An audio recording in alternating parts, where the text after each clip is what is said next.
Hi, everyone. This is Keisha Shreen, and today we're going to talk about the role that sovereign and sub-sovereign actors play in building resilience, especially as it relates to climate resilience. With the growing frequency of natural disasters and extreme weather events in the US and abroad, the importance of collaboration involving all stakeholders, from corporations and investors to cities and sovereign actors, is moving to the forefront. Here to discuss the future of climate resiliency and the role of government and investors is Joyce Coffey, President of Climate Resilience Consulting. Joyce, thank you for joining. Well, thank you so much. It is a huge pleasure to be here. I'm just thrilled about the incredible content that you share with your audiences. Well, thank you so much, Joyce. That's wonderful. And let's just jump right into it. Could you let us know what is the role of governments, of sovereign actors in terms of climate change? And what roles do they play in this resiliency building that we talk about? Well, that's just a really important question and sort of my life's work. And I think it's really valuable for us to first start with a bit of level setting about what these governments face.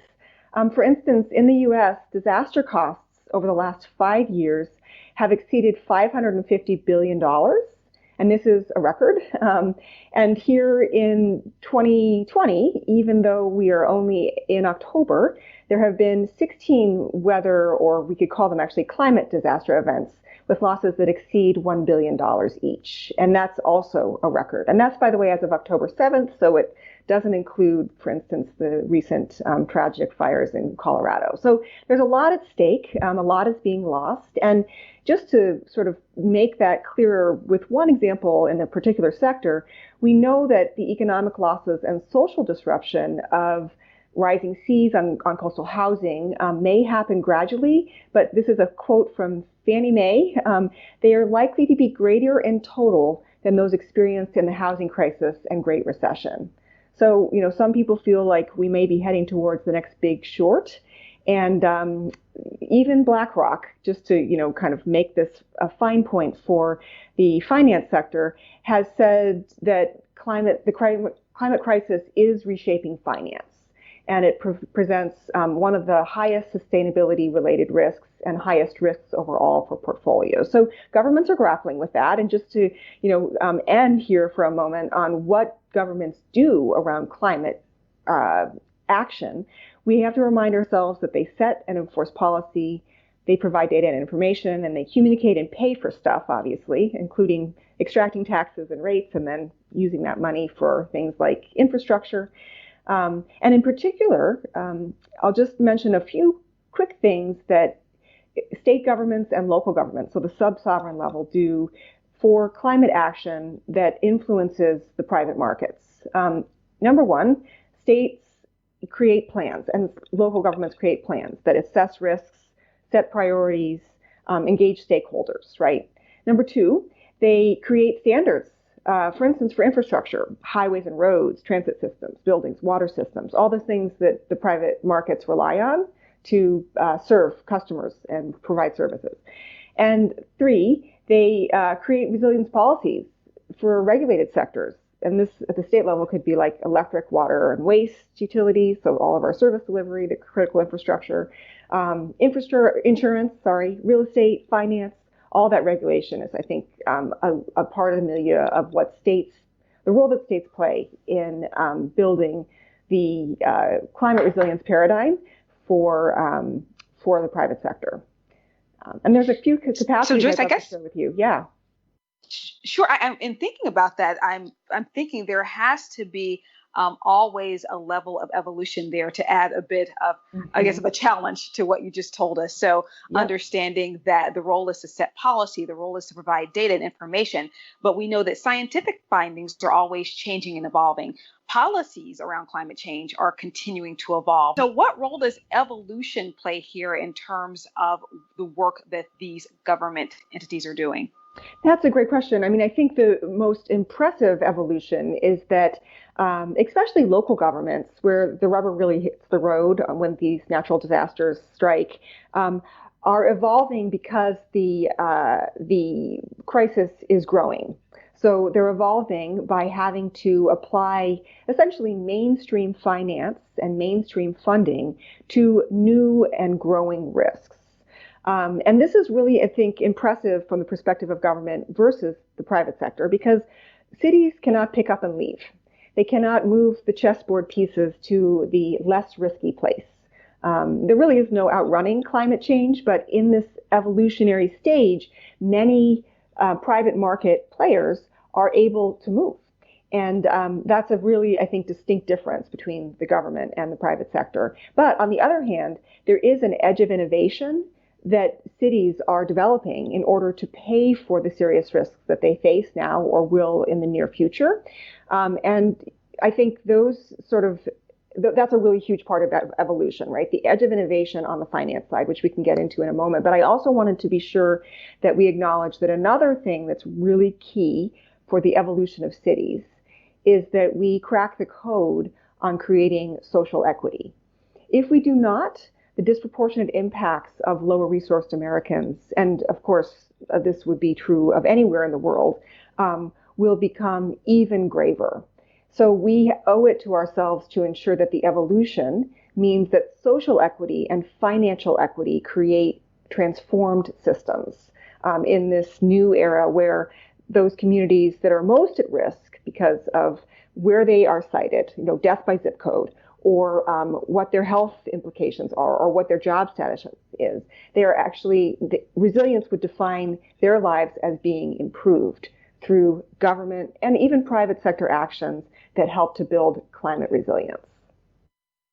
Wow, so what a great segue there, talking about cracking the code on social inequalities for lower resource communities who are seeing greater consequences is not really something that we can talk about in future tense. They're definitely seeing that. Wondering, where is the money coming from? So if we have all of these priorities and everything sounds to be such a priority, where is the financing coming from? You talk about the innovative financing. Let's delve more into that. Okay, well, let's just talk first about local government, where the money is coming from for that, because I am really focused on that question, and I think many private sector listeners would be reflecting on the fact that generally they do rely upon their local services. So local government strategies for financing resilience include about 6 things. One, they're generating local revenue, right? This is taxes and rate paying. 2, they're imposing land use costs. 3, they're embedding resilient standards into future infrastructure investments, right? And this is like the lower hanging fruit of ensuring that procurement policies and engineering standards all assess and then address climate risks. And 4, they're leveraging development opportunities, and maybe we can come back to this because this is really, I think, a portion of how the private and the public sectors work together around resilience. And 5, they're exploiting federal funding niches. So these niches, are, we know FEMA. If you've been in a disaster declared environment, you've heard of FEMA funding. That's the Federal Emergency Management Agency, flooding into communities. Also funding from, for instance, housing and urban development. That's HUD. They do a community development block grant for disaster recovery and for mitigation. So there are funding niches that are a part of disaster recovery. There are a very small number of funding niches from the feds that also deal with what we would call pre-recovery or preparation or resilience that are also in those 2 departments. And let's also dive into leveraging development opportunities. That sounds very interesting. What does that consist of? Okay, great. Well, there are a few things. One is that, states and cities can really help with inventories of must-do projects. And those projects are, in fact, really where development money could make a buck. Because often they have a great, credit rating associated with them, or they already have the first flush of risk taken away by some government mechanism. So I think that we have to remind ourselves of the sort of private investment leveraging mechanisms that come with these development opportunities. So governments, for instance, can set up incentives, standards and regulations, and even targeted sectors that they say, hey, we really think that this sector is crucial for are government providing critical infrastructure and ensuring that we don't have failure in the systems that our citizens, our ratepayers, our taxpayers, and our voters rely on. And by the way, just to be sort of upfront about those targeted sectors, we might get into this in a moment about like where are the opportunities, but I mean sectors including real estate, which faces some of the gravest risks in the climate change future, and I mean for sure engineering and construction, which has grown exponentially with those billion-dollar weather events I mentioned at the start of our conversation. And I also mean the financial services industry. I mean insurance. Is a sector, for instance, in California, they have a new climate smart insurance products database, right? There's chances for innovation for those who serve government, just as there are chances for innovation within government. So we talk a lot about government here, which is great. We have a clear understanding of that aspect, but let's talk about the opportunities for investors. What should their perspectives be? What should they be thinking about? Yeah, well, I think there are a few things. Number one, investors who are already savvy enough to be listening to your podcast have likely heard about the Task Force on Climate-Related Financial Disclosure, shorthand TCFD. TCFD had about 3 years ago set forth guidelines for how investment community leaders should be grappling with climate risks. And those guidelines were new in several ways. But the most, I think, important for our conversation today is that the guidelines spelled out that investors should be assessing the physical impacts from climate change on their portfolios. In the past, in the last decade, we've seen investors really focus in on the potential risk of, for instance, a carbon tax or cap and trade. And then they've also focused in on the potential risk that they might, as consumers transition away from these fossil fuel industry, for instance, they might have stranded assets in their portfolios. But this was new because the guidelines are actually saying you need to understand both the physical acute risks and the physical chronic risks that your portfolios face. And then also, of course, you need to understand what the opportunities are that those risks provide, because as I mentioned before, I mean, in the investment community especially, you can move your chessboard around. And so I think, this is really a chance now for us to think about how that risk assessment, which is the first principle really of any leader in any sector, you have to assess your risks according to the boundaries and interdependencies of whatever asset is you hold in your portfolio or you actually, maintain in your, let's say, in this case of your headquarters or your supply chain. And then once you assess them, you have to address those risks, right? And that, there's a whole bunch of risk reduction measures that can be taken. Each one of them, of course, is a business sector that can grow.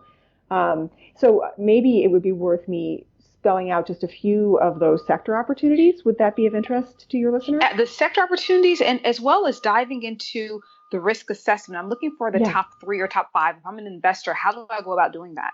Okay, great. Well, I think the first thing about risk assessment is understanding what the hazards are we're talking about here, right? We're talking about flooding, and that's coastal flooding, storm surge related.